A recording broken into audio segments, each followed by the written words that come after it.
There is only one man in the world of boxing who holds an undisputed title. On January 17, 1981, Marvin Hagler scored an 8th-round technical knockout over Fulgencio Ovalmajias to retain his middleweight crown.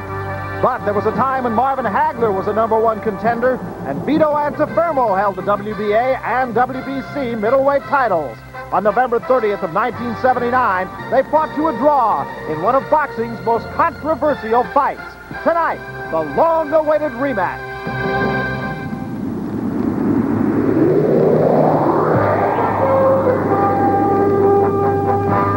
HBO Sports presents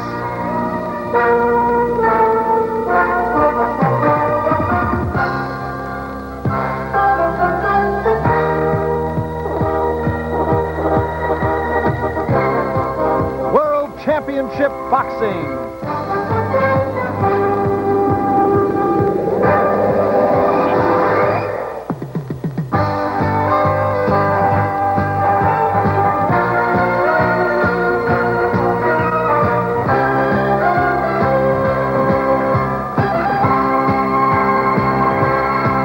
The main event, the undisputed middleweight champion Marvin Hagler takes on former middleweight title holder Vito Antuofermo.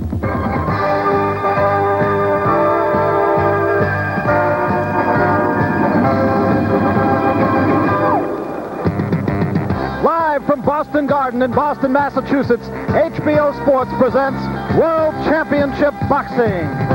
First, the scheduled 10-round middleweight fight between Tony Schiavone and Mike Baker. And then the main event, a scheduled 15-round middleweight championship fight between the undisputed WBA, WBC middleweight champion of the world, Marvin Hagler, and former middleweight champion, Vito Antuofermo. Hello, everybody. I'm Barry Tompkins, and it's a pleasure to share these HBO microphones tonight with probably the biggest name in boxing refereeing right now, Arthur Mercanti, and, of course, our longtime cohort here on HBO, Larry Merchant. We've got Vito Antuofermo, the former champion, against the current champion, Marvin Hagler. Diverse styles, to be sure. The good brawler against the good boxer. I see it more as a fight between a contrast in the styles and a difference in styles, Barry. The reason for that is, even though Hagler is a quicker man and a better boxer, he likes to move forward when he fights, and so does Antuofermo. In their first fight 18 months ago, Hagler had it all his way for 6 or 7 rounds. Antuofermo came on in the end by backing Hagler up.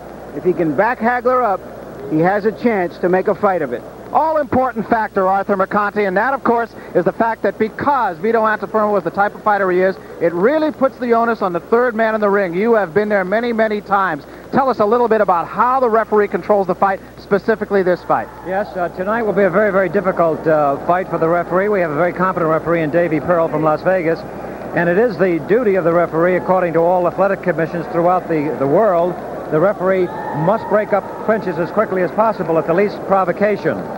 And if he breaks up these clinches quickly, it's definitely to Hagler's advantage, and if he breaks them up slowly, it's definitely Antuofermo's advantage. All right, so we've got an outstanding fight upcoming. We've got Marvin Hagler, Vito Antuofermo, but before we get to the middleweight...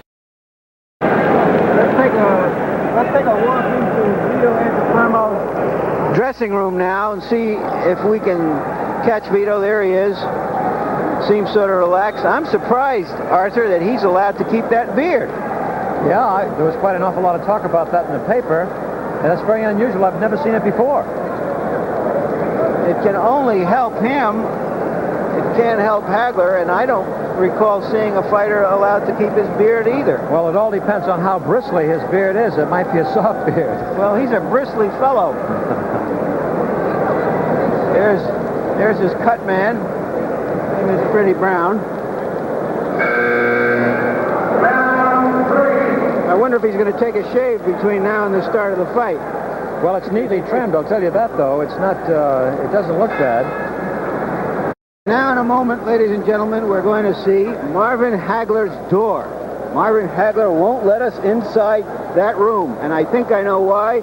He's trying to grow a beard as fast as he can so that Antuofermo won't have any edge on him. Number 7. Lucky 7. That's a lucky number. Antuofermo. The middleweight fight, and of course, we await the middleweight championship of the world, that between Marvin Hagler and Vito Antuofermo. And the middleweight division in general, Arthur, I think has been one that has been not only had a lot of history, but has had a lot of great champions that have gone on for a long period of time. Now it's time to look at the newest champion, Marvin Hagler. Where do you put him amongst all the greats? Well, I think that this fight will probably tell the tale. I do think that Marvin Hagler is a very, very good fighter, and I think he is going to compare with the boxers of yesteryear. This has been traditionally a very fine division. They're strong and they're powerful, and this is a fight that's pitting a slugger up against a boxer, and it should make a very interesting fight. Well, it's been a division of great champions. It's been a division of great rivalries. Some champions have gone on for a long time. The one thing about which there is no question, and that is one that it has been wrought with history. In the late 1940s, Tony Zale and Rocky Graziano fought 3 times for the middleweight crown. Zale won twice. Sugar Ray Robinson and Jake LaMotta fought 5 classic battles in their early years, but Sugar Ray won their only title fight in 1951. Between 57 and 61, Gene Fulmer handled Sugar Ray, winning 3 of their 4 championship fights. At the same time, Sugar Ray battled Carmen Basilio for the title, each winning a split decision. And in the 70s, Carlos Monzon dethroned Nino Benvenuti, beating him twice. And now the newest middleweight rivalry, champion Marvin Hagler's rematch with former title holder Vito Antuofermo.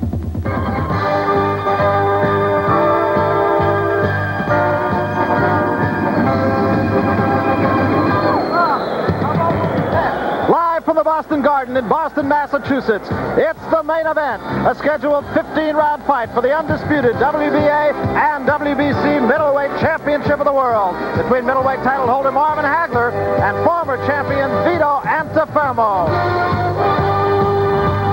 Well, we await the start of the middleweight championship, Hagler and Antuofermo, and the first fight, of course, created all kinds of controversy, Arthur, and it puts the onus this time, once again, as we talked about at the top of the show, on the third man in the ring. Now, the first time it was a guy by the name of Mills Lane. This time it'll be Davy Pearl. You had a chance to talk to Mills Lane about what a job he had. Yes, I spoke to Mills Lane earlier this week in Las Vegas, and he said it was a very tough fight to handle, particularly because of all the clinching.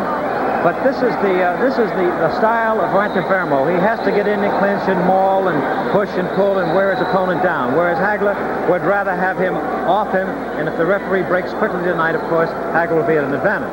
Well, Marvin Hagler and Vito Antuofermo have had an episodic kind of rivalry. It's been one fought not only with gloves, but with words. That first fight, well, that was one for the books. The rivalry between Marvin Hagler and Vito Antuofermo dates back to 1978, when both men were top contenders for Hugo Coro's crown. And when the title shot arrived in June of 1979, it was Vito Antuofermo who stepped forward and battered Hugo Coro to win the middleweight crown. Marvin Hagler fought on the undercard of that main event, and at a press conference the day before, Hagler claimed it was he who deserved the shot at Coro's title. The press found that Hagler's vengeance was much better copy than Vito's capturing the crown. I was upset about the way how they was doing things and how this guy go around me and right in for a title shot. Like I said, they both like a bunch of amateurs, and I remember the mark that I made, and I said I can whoop them both in the same night. Since I was the champion, and he started like taking away the publicity that I wanted, I said, you got to be the first guy I want to fight. So, 5 months later, Vito Antuofermo gave Marvin Hagler his long-awaited shot. Hagler's pre-fight barbs caused Antuofermo to say, I never hated a guy so much. I remember, that I said, hey, nowhere in the world this guy's going to whoop me. You have to hype the fight up, and me with my little gimmicks about the mosquito and everything like this. I felt as though that if I wasn't talking, if I didn't have the little gimmicks or anything like that, Marvin Hagler wouldn't be here today. When he finally got his shot against Vito, he said, now is my chance. This guy who refused to fight me before, now this Vito the Mosquito is going to get swatted like a fly. Vito didn't listen. Instead, they fought one of the most brutal and controversial championship fights in middleweight history. When the decision was announced as a draw and Vito Antuofermo retained the title, Hagler was despondent. To this day, both camps insist that they were victorious. Most of the people that I've talked to, they know I won the fight. And they know the only guy to beat Hagler is me. Right now, I just want to prove to the world that I won that fight. But that's the fight that made Vito. And that's the fight that made Hagler look bad for his mouth. He just took his belts back, you know what I mean? That's the way they want to play it. But I felt as though there should have been an automatic rematch between Antuofermo and I. But Jose Sullivan of the WBC insisted that Vito defend against #1 ranked Alan Minter. So the rematch between Hagler and Antifermo was shelved. This time it was Vito who was on the short end of a controversial decision. Marvin Hagler was forced to sit and wait. Minter and Antifermo fought the first time, and there was a split decision. A controversial split decision, but nevertheless a split decision, not a draw. They turned around and they had an immediate rematch, and they forced Marvin to fight 3 other opponents and beat all 3, ranked in the top 10, before he could have his promised second shot at the title. So every time Marvin got the fast shuffle, he got a little bit more determined and a little bit more angry at this Antifermo person. Vito was given the rematch with Minter. This time the bout took place in the new champion's home, London, England. And it was the task of Marvin to try to understand why Vito Antifermo was given a second chance to gain the middleweight title. They know they can't whoop you, so they got to push you out.